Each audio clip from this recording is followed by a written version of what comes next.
so much for coming out to the Axis of Evil. Let me ask, how many people have a Middle Eastern heritage here tonight in our town? Wow. It's great to see so many Middle Eastern people coming together in one place voluntarily. Really. We want to thank everyone who's come out to support us, the Iranians/Persians, Arabs, white people, FBI, ATF, Homeland Security. The cameras are for Comedy Central. It's a big sting operation. Thanks for being a part of it. And we got you. So I just flew in from New York yesterday for this show. I'm so happy to be here. It's the first time, though, I had to go through the new security screening. We have to put all your liquids in a little plastic bag. I'm sure people have been through this now. Because terrorists allegedly are going to mix fluids together on the plane and build a bomb. Let me ask this. Don't you think you'd get a little bit suspicious if you're sitting on the plane and you look next to you, the guy's got 10 bottles with different fluids on his tray table. He's got goggles on and gloves and a Bunsen burner. He keeps pouring and closing his eyes. Then he looks at you, he's like, do you have any lemon juice or turpentine or something? Whenever you hear these plots, you know as a Middle Easterner it's going to make your life more difficult, isn't it? I mean, I think more people would rather fly with snakes on the plane than Middle Eastern people at this point. But to keep us safe, we've got a thing called the Patriot Act. Everyone's heard of the Patriot Act. Remember we had a thing called freedoms at one point? Now we have the Patriot Act. You know what's amazing? Like, and I got to say this honestly, as someone of Middle Eastern heritage, it's really important we catch terrorists as Americans, and also it makes our lives obviously so much more difficult if someone's Middle Eastern does something.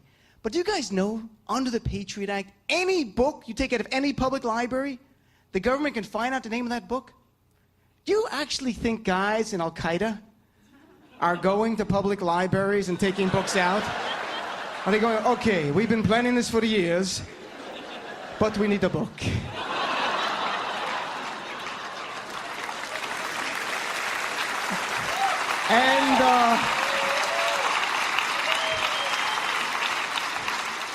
And we're like $30 over budget, okay? It's me, I had an impulse buy, okay. Omar, will you go to the library and try not to look suspicious? And he walks in, he goes, hello, Miss Librarian, how are you? I was looking for a book for me and the guys in our club. Do you have a book on how do you say waging a jihad against the infidel dog? Is there a holy war section out here someplace? Honestly, do you really think there are books in the library, titles that would give guys in Al-Qaeda away? Like, I'm Al-Qaeda, you're Al-Qaeda? Or chicken soup for the terrorist soul? It scares me. The government wants to know what you're reading. President Bush wants to know what you're reading. You know why? He's jealous.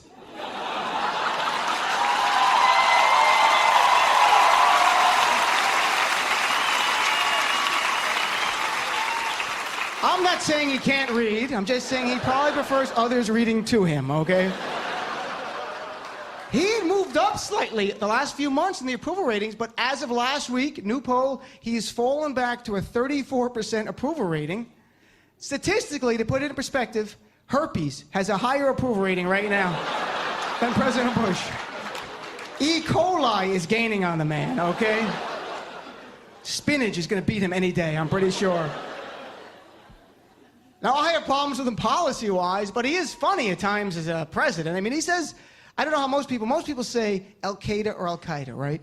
Listen to President Bush, I'm not exaggerating. He now says Al-Qaeda. Al-Qaeda, it's gone from a Middle East terrorist group to a Mexican restaurant.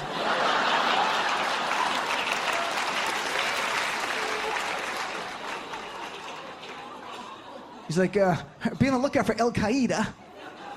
Their head chef, Jose bin Laden, he makes an evil chimichanga. So, as I mentioned, I'm from Eastern Palestine, also known as New Jersey. And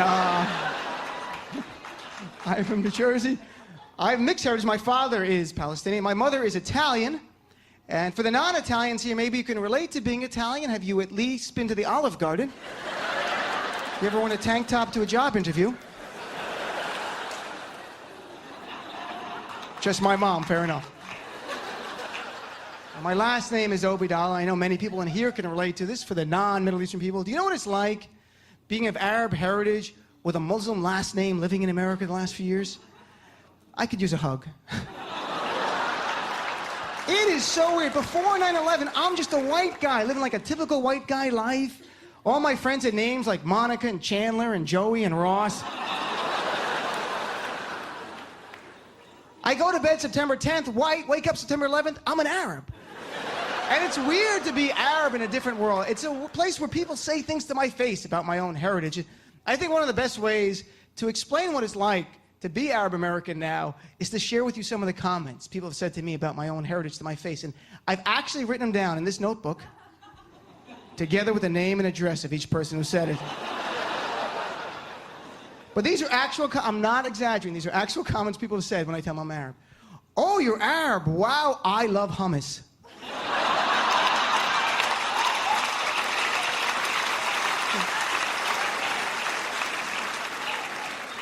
Oh, you're Arab. Okay. Nothing more. Oh, you're Arab. Ah, that's exotic. Yeah, like kiwi, you know? I'm sweet, tasty, a little hairy.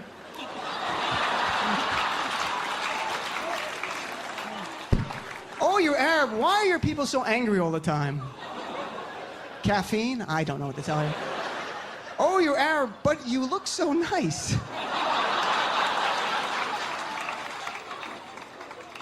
This one makes little sense, but I've heard this several times. Oh, you're Arab. What a coincidence. I love Indian food.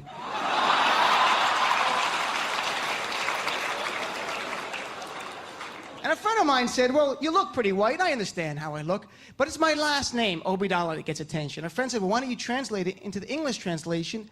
Maybe no one will pick up my ethnic heritage during these difficult times. Let me share with you literally what Obidala means. You tell me it'll help. Obidala translates into servant of Allah. That's not helping at all, is it, folks? Dean, servant of Allah? How difficult would it be for me to make airline flight reservations for the rest of my entire life? I call American Airlines. Hi, 2 tickets to LA. Name? Oh, Mr. Servant of Allah. Okay, hang on. Let me transfer the correct department. FBI. It's been so difficult at times, honestly, being of Arab heritage in this post-9/11 world. I've actually wished that the drug companies in America would have come out with a medication like a Paxil or Zoloft just for Arabs at this time. I could turn on TV, it's like, hello, are you depressed because no one wants to fly in the same plane as you?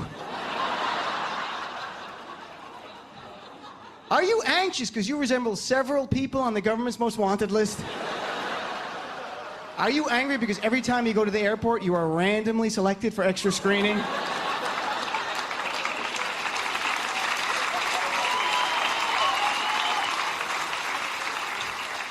You get randomly selected even when you're just dropping a friend off at the airport? Do you just want to be treated like a white person again? Then you need Arabagon. The first medication designed especially for Arab Americans in the post-9/11 world. Arabagon goes right to work. Within days, your facial and body hair will stop growing. That goes for Arab men and women. Within weeks, you'll no longer use words like Habibi or my friend. Instead, you'll start saying words like pal, chief, and amigo. And Arabagon comes in great flavors you'll love, including hummus, falafel, and lamb. Side effects include loss of Arab identity, pretending to be Puerto Rican, dry mouth, and diarrhea. After 9/11, honestly, I was nostalgic for my childhood. You know, when I grew up, being Arab was just like viewed as, people were curious about it. I grew up in a place called Lodi, New Jersey, where there were literally 2 ethnic groups when I was growing up in Lodi. You were either Italian or you were my father. That was the town. And my dad has an accent because he's born in the Middle East. The kids from Jersey, I'm sure you've seen The Sopranos, they have that accent. And when they met, the fun would begin. They meet my dad, they're like, yo, Mr. Obidala, what's going on? How you doing? What's going on? My dad looks at them, I don't know, what is going on? My wife tells me nothing. Dean, what is it? Are things going down? Please, somebody tell me what it is. And the Jersey kids would look at me, your dad got such a freaking weird accent. Where's he from? Like, well, he was born in Palestine. And they're like, oh, southern Jersey. I'm like, no, the Middle East. They're like, oh, like Ohio? Okay, sure, why not, Ohio? And my father is Muslim and my mom is Christian. And I was raised exposed to both religions. And my dad, this is completely true, would come to church with us on Christmas and Easter to be part of the family. And he took communion one time ever. And he comes back, and I look at him, I go, what do you think of communion? He looks at me and goes, it needs more salt.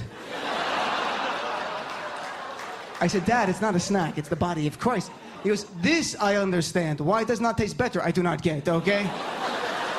You can't have like a nacho flavor or a baklava, something fun for everybody, you know? I think the problem is that people are afraid of us because they don't know really who we are. I mean, honestly, there are basically two news stories about us. And it's no one's fault, but there are. There's the bad story, where we're described as militant, gunmen, and terrorists, and then the occasional positive one, where we're described as alleged militant, gunmen, or terrorists.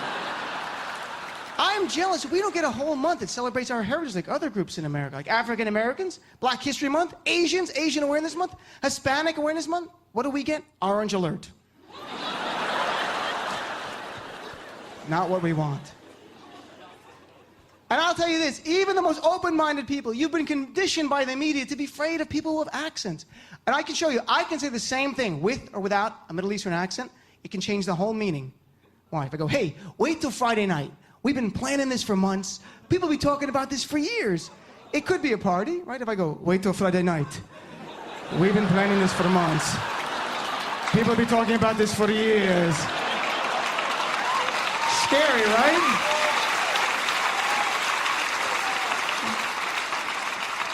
It's scary because sadly you're all racists, okay? It's so. And our world has changed. And I'll tell you, I always tell people, I'm not white now anymore. And they go, well, you look white. I understand. But white to me in America is not skin color. It's status. It's the way you're treated in society. And let's put it this, thank you, my one friend. And, but let me put it this way. This difference between us and white people is white people never suffer as a group when a few people do something bad in their group. You know, Middle Eastern people do. And honestly, white people, let's be honest, done your fair share of bad things.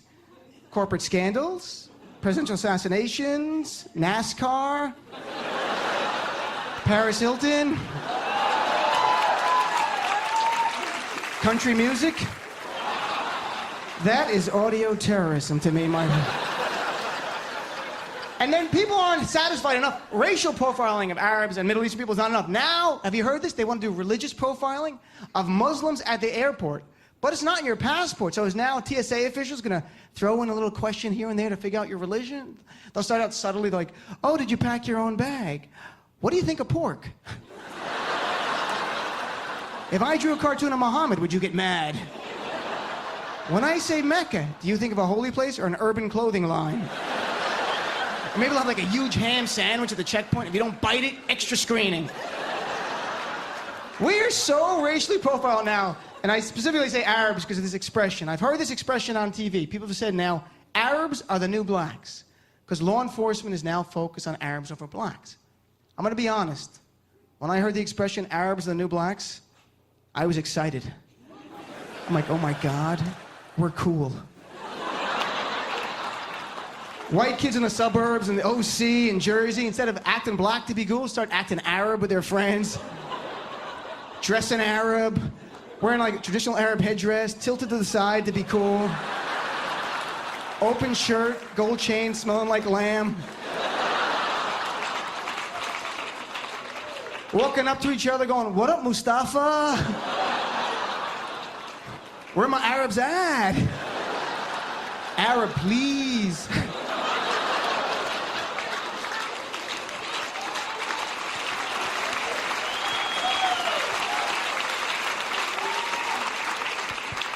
White kids pimping their cars that look like taxi cabs. But you know what? Arabs and the new blacks makes no sense whatsoever. That doesn't mean anything. You know what? Sadly, Arabs, Middle Eastern people, Muslims in America, we are the new enemy. We've replaced the Soviet Union. And we are stuck here till somebody replaces us. That's why I'm begging all of you to help me taunt North Korea as much as possible.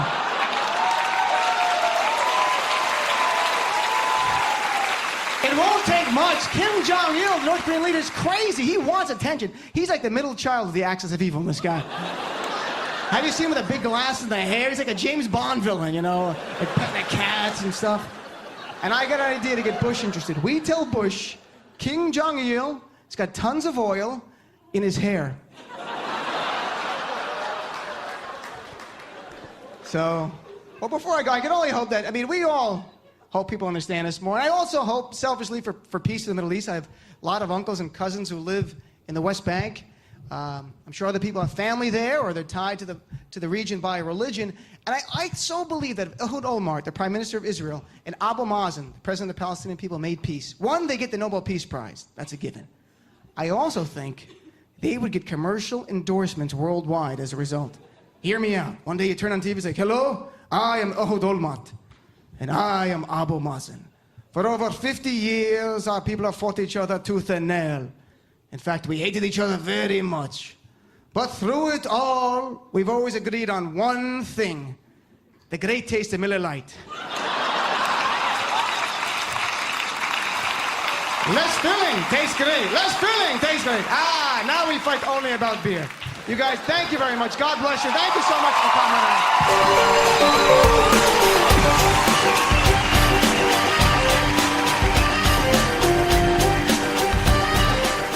Come on, sir. Ooh, wait, you supposed to take off your jacket, but I'll do a body search for you. Ooh, yeah, Middle Eastern George Clooney. This is uncomfortable. Is this, that's not necessary, is it? Yes, it is, honey. Go on through. Okay. He's clear. From the heartland of America.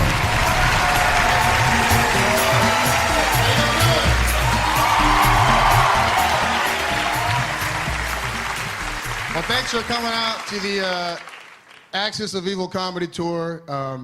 My name is Ahmed. We have Dean Abdullah, who's Palestinian. Aaron Cater is Palestinian. Miles Jabrani is Iranian. Yeah.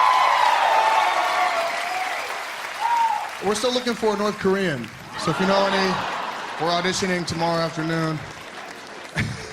Next year, we're going to do the Axis of Evil Comedy Tour, the musical, on ice. So look out for that. I heard Dean earlier ask how many Middle Eastern people were here. How many white people are here tonight? White people. Welcome to our meeting. This is gonna be fun. I gotta say, it's a bad time to be from the Middle East. In fact, I read a statistic on CBS.com that said right after 9/11, hate crimes against Arabs and Middle Eastern people and Muslims went up over 1,000%. Yeah, which apparently still put us in 4th place behind blacks, gays, and Jews. You guys know this? We're still in 4th place.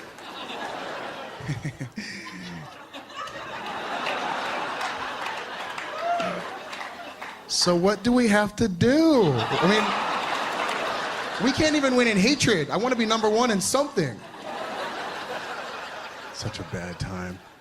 I got to fly to London at the end of the month, and I hate flying because my name's on like 9 lists. I Googled my name, and it matches the name of a guy in the Middle East who's a terrorist. I think he's in the Middle East Googling me going, there's this guy in America, man. People go up to him, hey man, you're so funny, tell me a joke. I'm not the comedian. I'm a terrorist. You want me to prove it to you? I'll blow myself up right now, I swear. I hate flying though, it's because I always have to go through the TSA. They always stop me and go, Mr. Ahmed, we're gonna have to pat down your midsection. So I always look at him and I go, promise?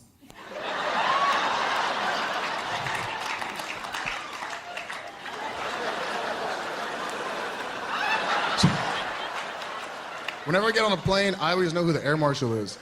Yeah, it's always the guy sitting there holding the People magazine upside down, looking right at me.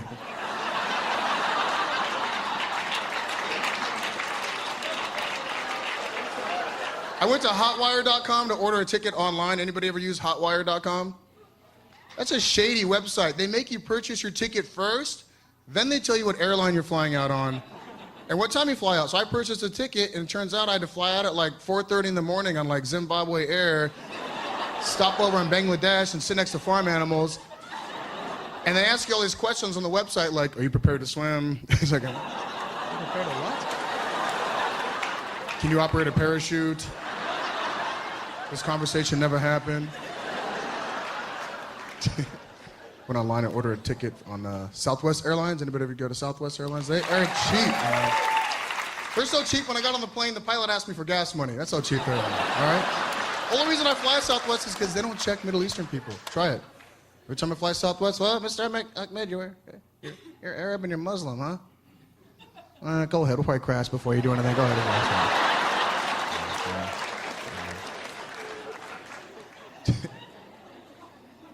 I watch a lot of the news, man. I love watching the Middle Eastern people on the news talk about what's going on in the Middle East, because all Middle Eastern people always start each sentence with,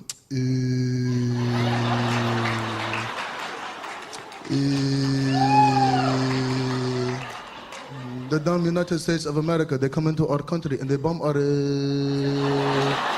Just finish the sentence, Mustafa!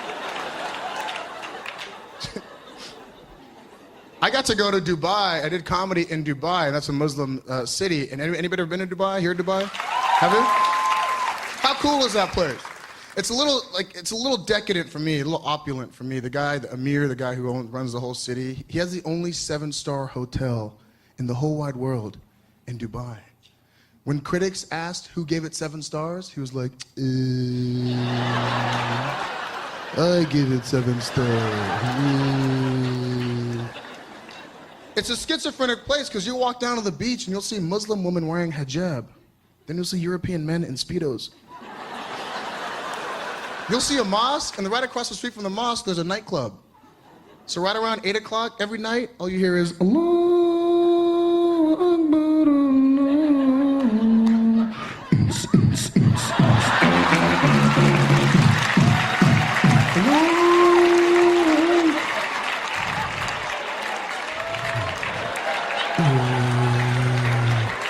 I don't know, I'm so confused. Should I go pray or should I go dance? I'm not quite sure. Oh, please, God, help me with your Arabic accent, please. Muslims would come up to me and go, Ahmed, I don't like it when you joke about Islam, okay? That is haram, that is against God. Yeah, I'll take a Heineken. Like I was saying. Just hypocrites. I asked the audience when I went to Dubai, I said, how many Muslims are here? They were like, I go, how many are you practicing? They were like, it's like, you know you're a Muslim when you drink, gamble, have sex, but you won't eat pork. That's the weirdest thing, you won't eat pork.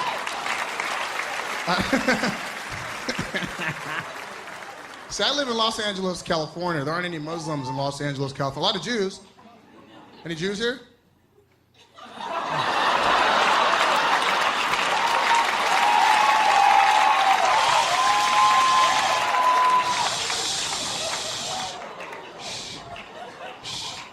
The producers are Jews. You're gonna get me fired.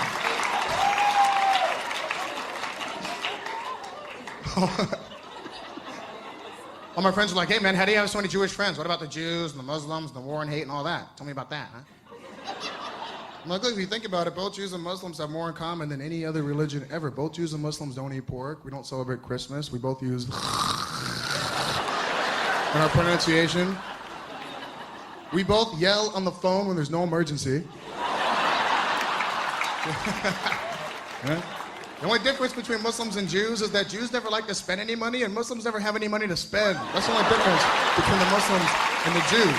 That's what I'm trying to tell you.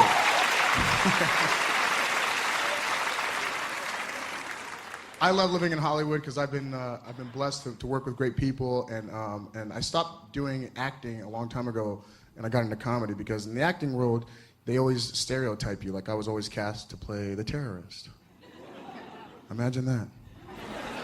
I was in a movie a while back where I played a terrorist, and the movie was about a bunch of terrorists who hijack an airplane. Imagine that. My agent called me and said, you should go in and read for this part. I said, what's the part? She said, terrorist number 4. Because number 1, 2, and 3 went to a black guy, a gay guy, and a Jew.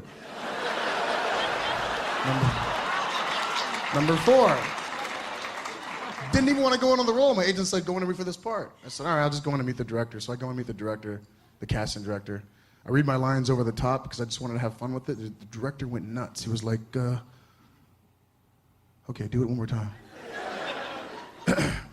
Sit down, you will obey, or I'll kill you in the name of Allah.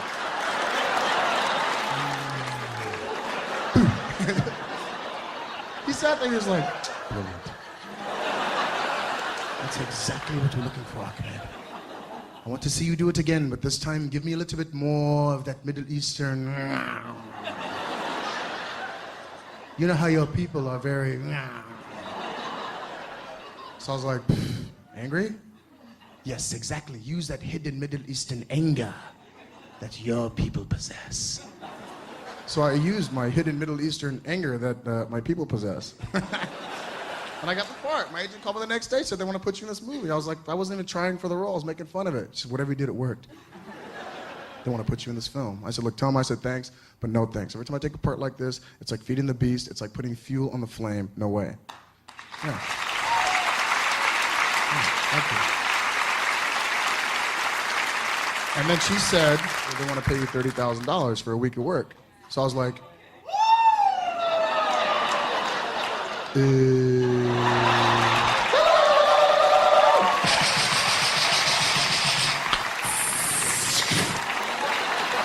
burn it all down. So now we're doing the comedy, making fun of what's going on in the Middle East. We have to laugh at ourselves, I think, right, people? We have to laugh at ourselves. I'm watching the news, too, and it's like, it's kind of messed up because they're showing, like, all these terrorist groups. Okay, there's like several organizations out there. Islamic Jihad, people think Hezbollah, Hamas, Al-Qaeda. There's so many. How do you know which one is the best one to join? Like if you choose to join a terrorist organization, how do you know which one is the best one to join? Is it like rushing a fraternity? I think they have recruiters. These guys sitting outside of the mosque going up to these little Muslim boys. Come here, Habibi, come here, come here. I want to talk to you, come here. Don't go to Al-Qaeda, they are shit. Come to the Islamic Brotherhood. Why, you ask? Oh, they only promise you 72 virgin. We'll give you 72 virgin, 1 whore, and a goat.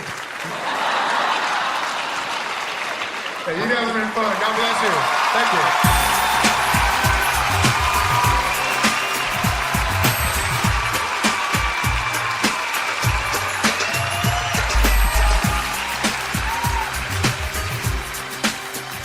No, she did not tell you that. Tell me she did not tell you. No, she did not tell you that. No, she did not. No. No.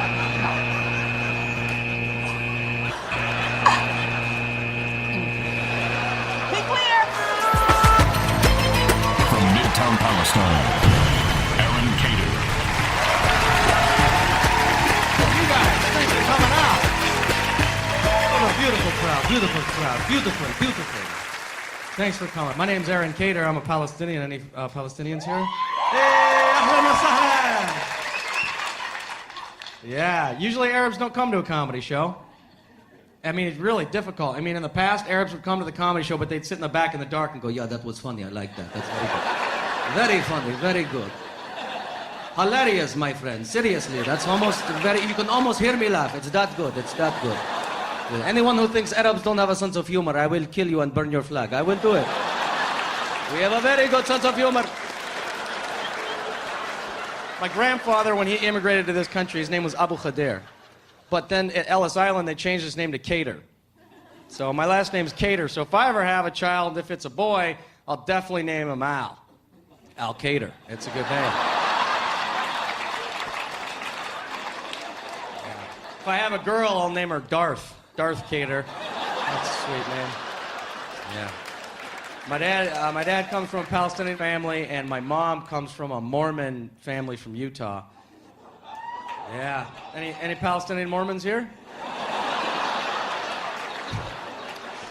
Mormons are another group that never comes to see comedy. They just feel guilty immediately if they laugh. You know, they're like, what am I doing?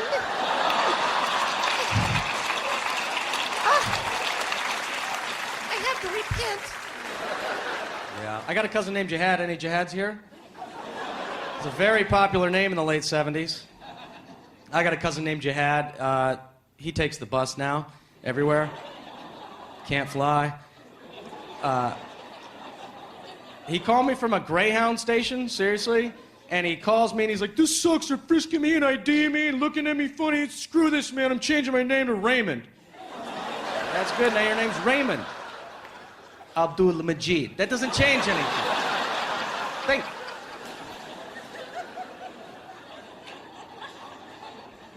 Yeah. Growing up Palestinian too, people would be like, what are you, Greek, Italian, Jewish, what are you? Palestinian. Pakistilian, what the hell is a Pakistilian? Pakistilia, that sounds made up. So where is Pakistilia? They're like, there's no such country as Pakistilia. I guess there's no Palestine either. You ever heard of Israel? Oh, so you're Jewish. How many rocks do we have to throw? Goddamn! I mean, come on. I mean, we're responsible for like half the terrorism in the last 50 years, huh? Let's pronounce it right. Palestine, Palestine, Palestine. Jeez, hurry. Whatever, Jew. Jeez. Never looked at a map. When I turned 19, the Mormons asked me, they pulled me aside. They didn't want me to feel left out, so the Mormons asked me if I wanted to be one of those Mormon missionaries. You know the Mormon missionaries? I ride a bike and wear a name tag and sleep in a bunk bed with another boy for 2 years. I part my hair on one side, and I read one book, and now I get it, you know? And they asked me to be that guy. They're like, have you thought about going on a mission? I went, yeah, look, to an Arab, a mission's a whole different deal.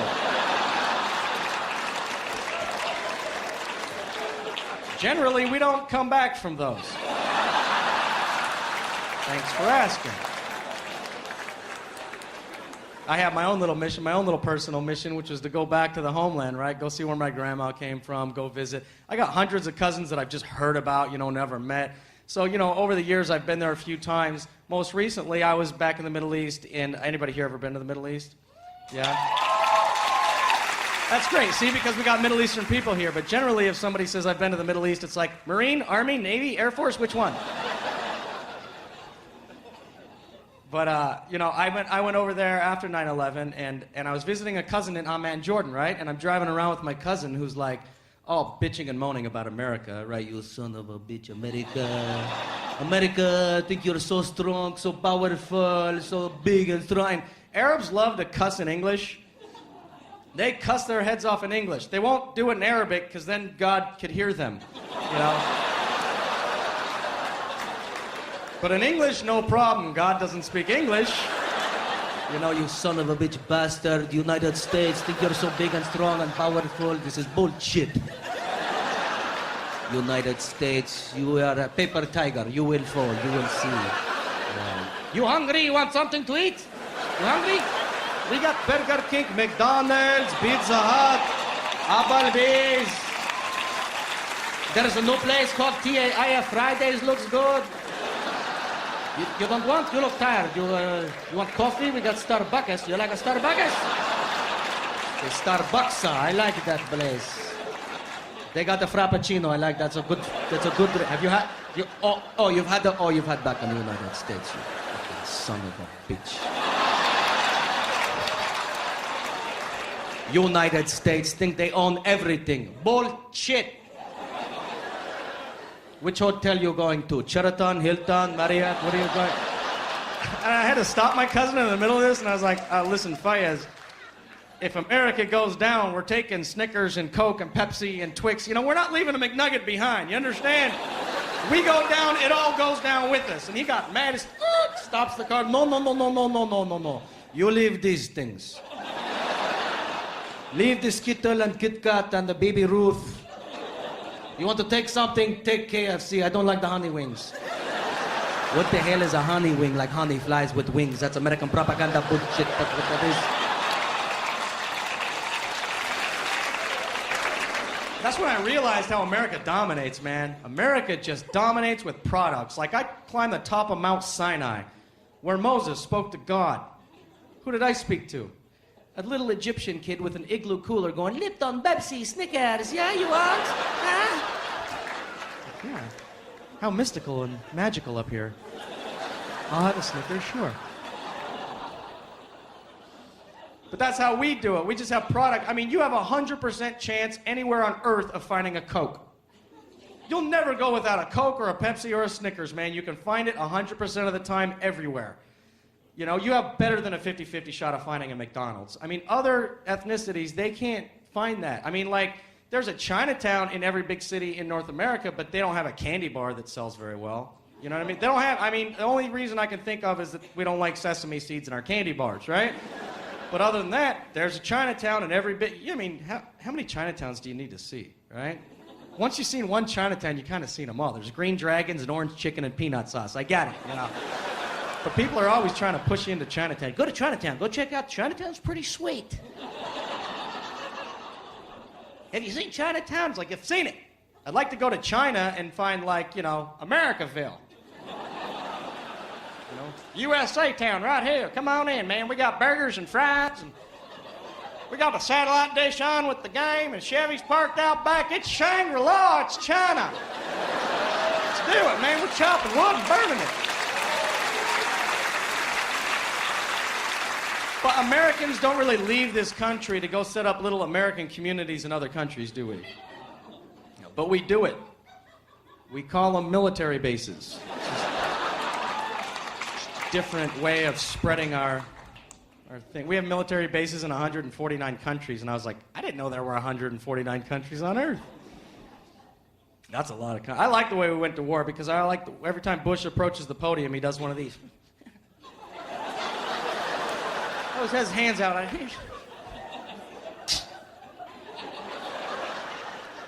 I don't know why, but he always gets that look in his face before he talks, like.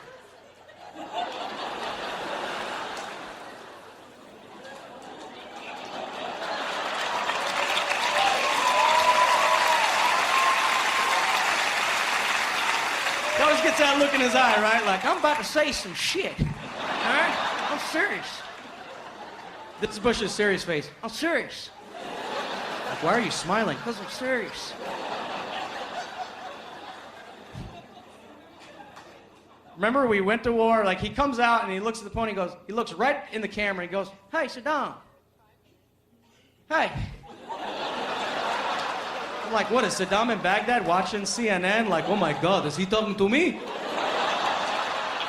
Holy crap, man. Go order some pizza, let's TiVo this, look.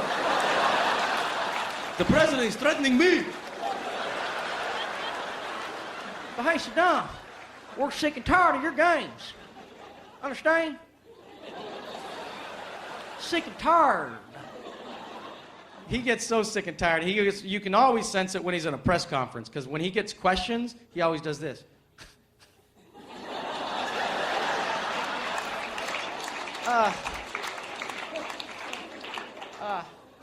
That's a serious problem.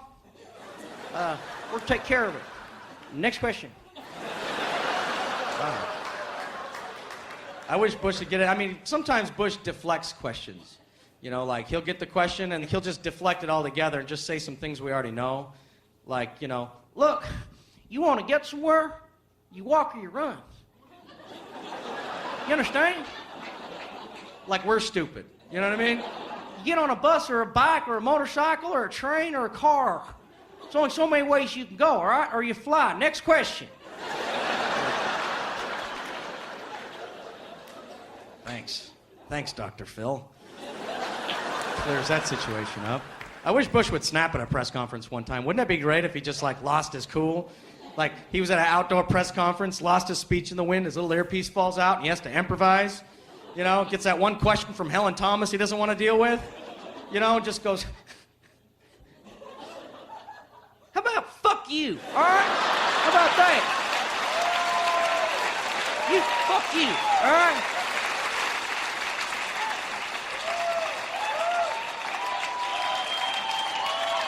They're brown sand people, okay? They should get all that sand together and make themselves some body scrub.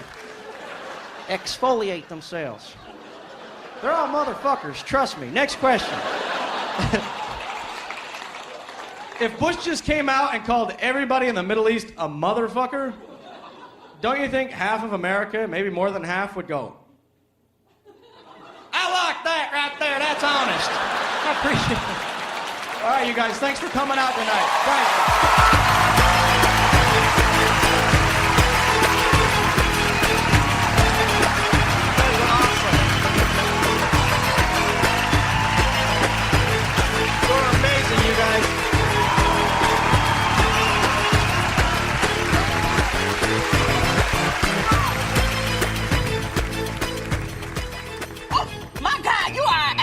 Yeah. 13 going on 30. Yep. Friday After Next. Yep. The Interpreter. Guilty. I ain't like none of them movies. You having a check. Wait. Cavity check. Oh, hey, wait. Will this help with that? Now, I like that kind of movie. Go on through, baby. From the suburbs of Iran, Monster Bernie.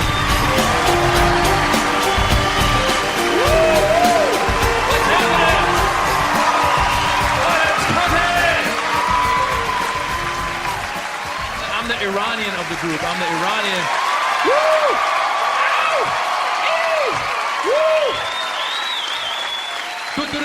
Iran. Iran. That's what we chant at soccer games. Yeah, I'm the Iranian. It's funny because I tell them, my American friends, I go, yeah, I'm Iranian. They go, oh, so you're Arab. And I'm like, no, we're actually different. We're not Arab. But, we're similar. We're all getting shot at. That's one thing. But Iranians are actually, ethnically, we're actually, we're Aryan. We're white. We're white. So stop shooting. That's what I'm trying to... And then my American friends go, well, how can we tell you apart? How come? And I go, well, it's in the accent. It's in the accent. Iranians, when Iranians they speak, they talk a lot slower. Iranians talk like this. Iranians talk like this. We talk very slow, like, maybe we just shot some heroin. We are falling asleep. How are you? How are you? I am Iranian. How are you? How are you? It's Iranian. Okie dokie, it's Iranian. Take it easy, don't worry about it. I'm Iranian. And Arab talk a lot faster. Arab talk faster. Arab talk a lot faster. Arab talk like they just some cocaine. They're talking. How are you? How are you? How are you? How do you do? Ahlan wa sahlan. Ahlan wa sahlan. How are you? Ahlan wa sahlan. Iranian is slow. Iranian, we like, we Iranian don't even say they're Iranian. Iranians say they're Persian. Iranian, we say we are Persian. It sounds nicer and friendlier. We even smile. When we say we're Persian, we smile. I am Persian. I am Persian. I am not dangerous. I am Persian. I am Persian, like the cat. Meow. I am the cat. Meow. I am Persian, like the rug. Hello. Rug, colorful, hand-woven. Arab faster, Arab a lot faster. And it's funny too because Arab, like my friends like Ahmed, these guys, like when they speak perfect English, no accent, but when they say the word Arab, they get very guttural, very, they're very proud to be Arab. And it's weird, it's very violent. Like I was like, hey dude, where are you from again? He's like, me? What am I? Me? I'm Arab! I was like, what the hell? Like, calm down. I'm Arab, all right! I am Persian. Meow.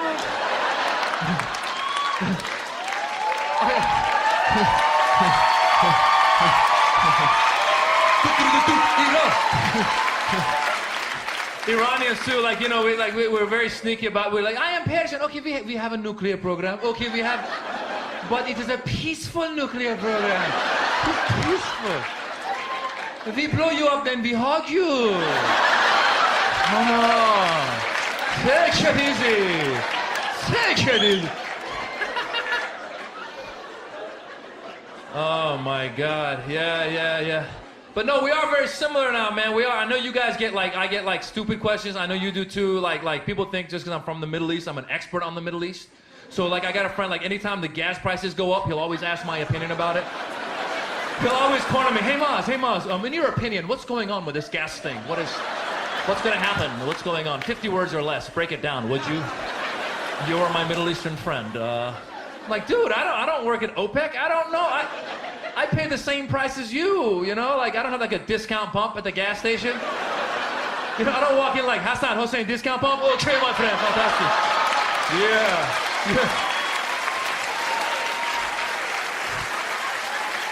Fuck America, huh? Yeah, okay.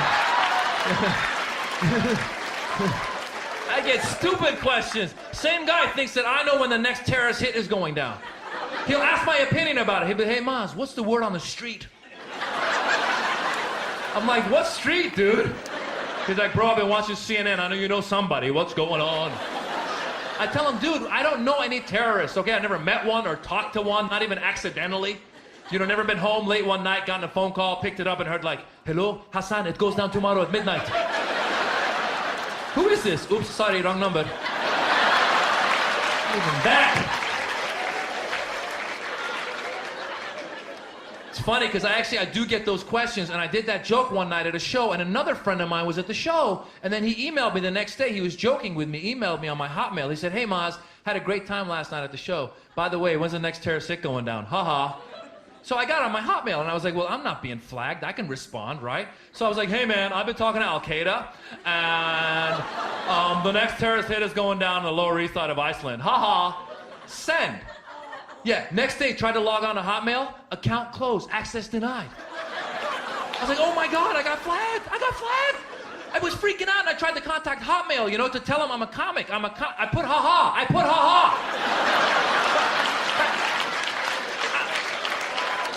Al-Qaeda doesn't put ha-ha, right? Al-Qaeda doesn't send emails, American peace must die. Ha-ha, they don't do that. They don't like forward emails, you know, Mustafa, you're gonna love this one. LOL, laugh out loud. They don't do that. And I tried to contact Hotmail, but they don't have a phone number. Go home, try and look it up. There's no phone number for Hotmail. So I found out who owned them, Microsoft Network. I called them up. I said, hello, Microsoft. You know, I'm having some problems. I'm a comic, and I tried to explain. They go, well, we can't help you out, but we'll put you through to someone who can. And I swear, I think they passed me through to Iraq, I think. Because it used to be, you know, they would send you to India for tech support, you know. But I think Iraq is cheaper now, I swear to God. Because like, you know, I know the accent, you know, if it were India, I'd be like, hello, what is going on? You have been trouble with your Hotmail, let's take care of it, you know. But it wasn't, it was an Arabic accent, like, what is going on? And I think it was Iraq, because she was in a rush to get me off the phone, like there was a war going on in the background. I swear, she was like, what, you're having trouble with your Hotmail? There's a fucking war going on here! Just because you put ha-ha doesn't make it funny. All right, you're heckling me from Iraq. What's up? No, but then it took me weeks. They said send emails. I had to send emails back and forth. Weeks. Finally, I'm on the internet. I'm so happy I'm back. But I'm freaked out on the internet. You guys should be too. Don't joke on the internet, okay? Like I'm on that MySpace now, and you can go and, you know, join my MySpace, you know, myspace.com/MazJobrani. Yeah, yes, yeah. Add me as a friend. We can be friends, but don't send me an email going like, hey, Maz, when's the next terrorist hit going down? Because I'll respond, fuck you, I'm a patriot.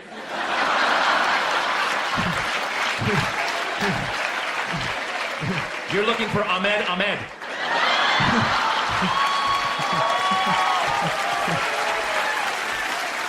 Oh my God. But no, what I love about what we do with our show, you guys, is all about putting out the positive and expressing that we can come together and laugh. You know, like I always talk about this. You know, I'm originally Muslim, but I have friends from all religions, all ethnicities. And I've told them, man, you're celebrating in your religion. Let me know I'm coming. I'm celebrating with you.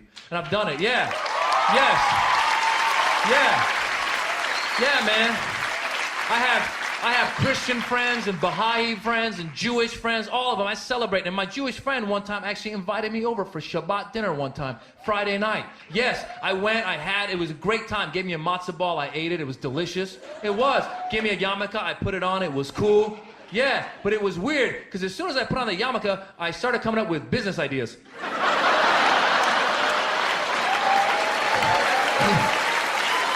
Is that supposed to happen?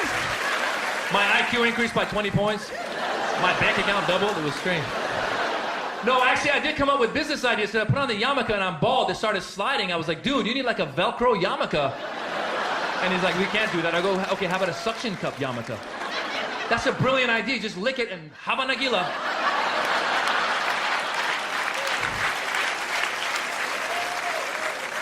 No, man, it's cool though, you know. But like, and the thing that frustrates me is when I see us on TV nowadays. Who do they always show? They always show the crazy dude burning the American flag, going "Death to America!" Always that guy.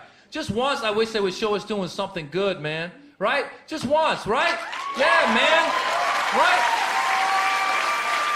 show us doing something good, like, you know, like baking a cookie or something, right? Because I've been to Iran, we have cookies. Just once I want CNN to be like, now we're gonna go to Mohammed in Iran. They go to some guys like, hello, I'm Mohammed, and I'm just baking a cookie. I swear to God, no bombs, no flags, nothing. Back to you, Bob.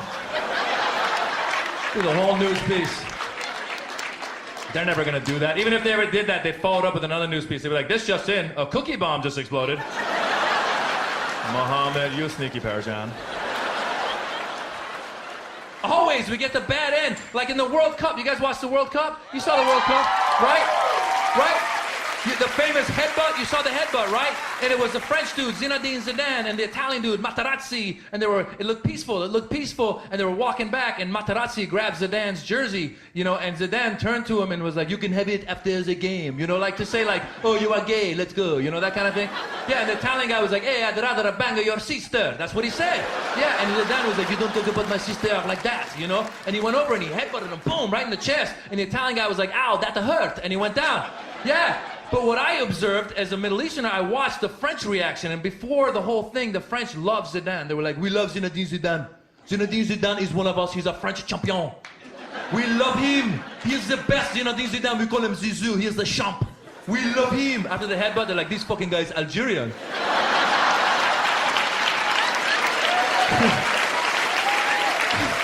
He's Muslim. We should have known it all along.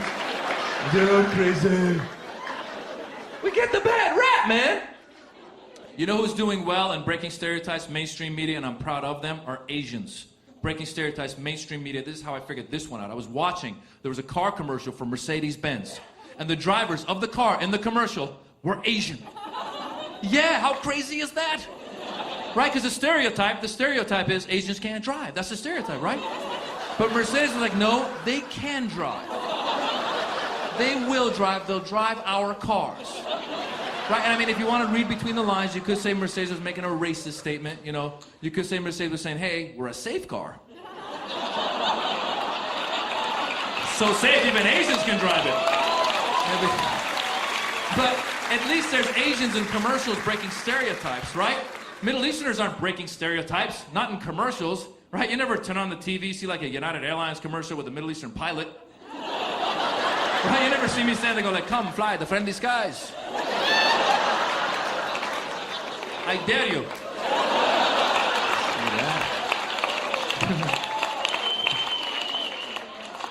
And here's my thing too. People are cool, man. People are cool. Politicians mess it up. Politicians put us all against each other, man. I don't like any of them. Ours, theirs, none of them. Like Bush, I can't believe he's the president. Even if you voted for him, you gotta admit, every time he's on TV, he just doesn't look presidential.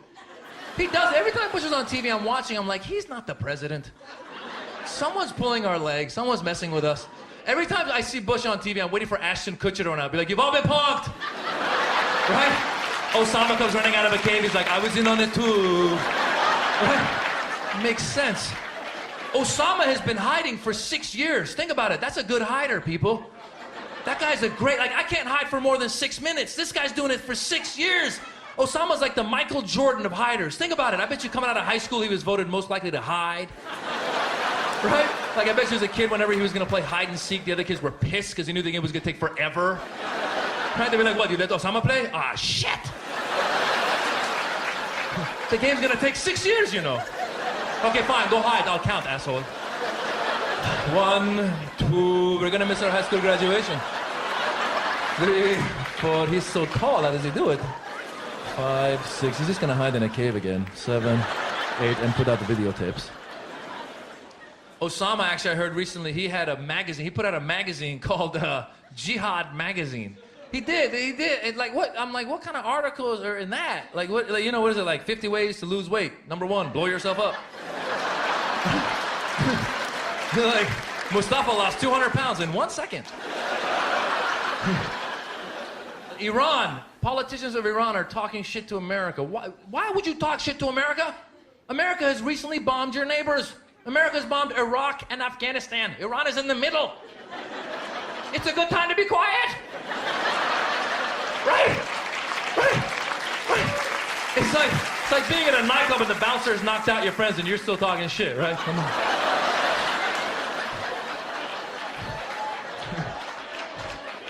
I'll tell you why Iran is talking shit. There's a lot of opium usage in Iran. Yes, the politicians are high. You have to be high to talk shit to America. Because opium's supposed to mellow you out, but I think it also makes you delusional. I do. I think they're getting high and they're going, hey, you know what we should do? Let's call America. Give me the phone, give me the phone, give me the phone, give me the phone. Give me the phone. Let me talk, let me talk, let me talk. I feel good, let me talk, let me talk, let me talk. Hello, America. Fuck you.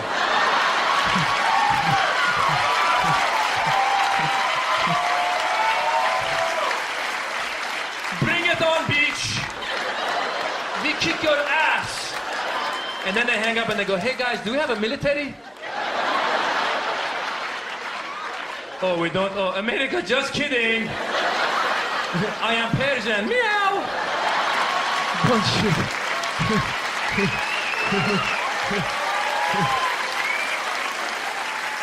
The next day, the president of Iran's like, did I drunk dial Bush again last night?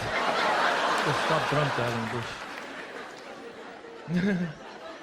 That's the beauty of this country, guys. We can have these debates, we can talk about this, and we should be critical of government, of politicians. You should be, and that's the beauty of this country.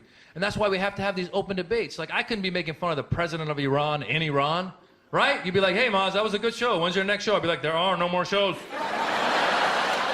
The Ministry of No-Show showed up.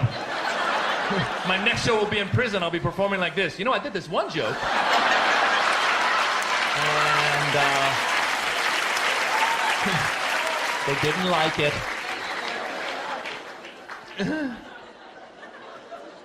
I was expressing myself one night at a comedy club and talking about peace, and this one guy disagreed with me, and he starts going, boo! And I go, you're booing peace? He goes, yeah. And I go, you're an idiot. He goes, you're an idiot. I go, I'm gonna kick your ass. He goes, I'm gonna kick your ass. And I started losing control, and I was like, whoa, wait a minute. I started talking about peace, and I'm losing myself? What's going on? And I had to stop and think, did my, heroes of peace ever lose it? Did Martin Luther King Jr. ever just lose it? Did Gandhi ever lose it, right? Did anyone ever say something to Gandhi where he's like, all right, that's it, the loincloth is coming off. Let's go. Hold on to these sandals while I kick his ass. Let's go. Come on. Oh my God, I can't fight. You're lucky I only had 2 grains of rice today. I'm so tired. I'm so tired.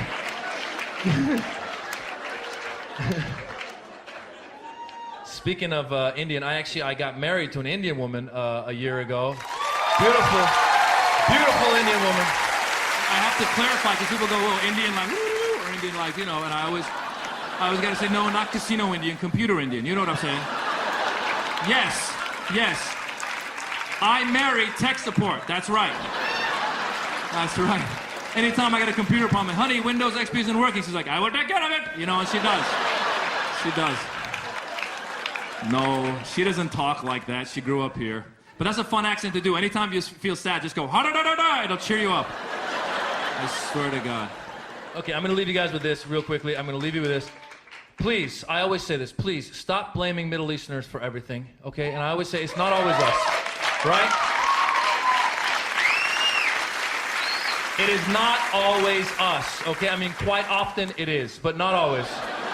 We get blamed for everything. Whatever happened, like there was a blackout in New York a few years ago. The news came on, they're like, there's been a blackout, terrorists might have been involved. And then a week later, they're like, oops, sorry, just Enron, right?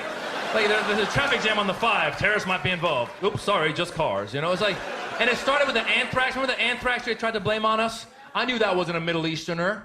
That's not how the Middle Easterners work, right? Middle Easterners be like, what? You want me to put the anthrax in the envelope, put the stamp on the envelope, and mail it? No. That is not how I do it. No. Can I wrap the anthrax around myself if I run into somebody? That is how I do it. You know, 1, 2, bang, like that. You know what I'm saying? I can get 2 people. 1, 2, that's it. Anymore, I hurt my back. 1, 2, ow, it hurts. I've been in a cave for 6 years with Osama. I'm old. We all know who did the anthrax. It was some hillbilly dude. You know, some redneck was like, right about now is a good time to send out some anthrax. Blame the goddamn Arabs. That's what I'll do. Blame them goddamn kebab-eating, Mercedes-Benz driving, camel riding, 7-Eleven owning, Slurpee selling, gas price raising, unibrow connected, hairy-chested motherfuckers. Right? What? You know it was, and they have not caught him yet. I hope they catch that guy eventually, because that'll make everyone realize we got haters of all kinds, you guys. White, black, Asian, Middle Eastern, Latin, all kinds of haters. And what we have to do as a people is counter the hate with some love, right? Yes. Spread the love, man. Right? I mean, they were going around, they were putting anthrax in the mail, they were putting anthrax in the water. Hey, man, you want to put something in my water?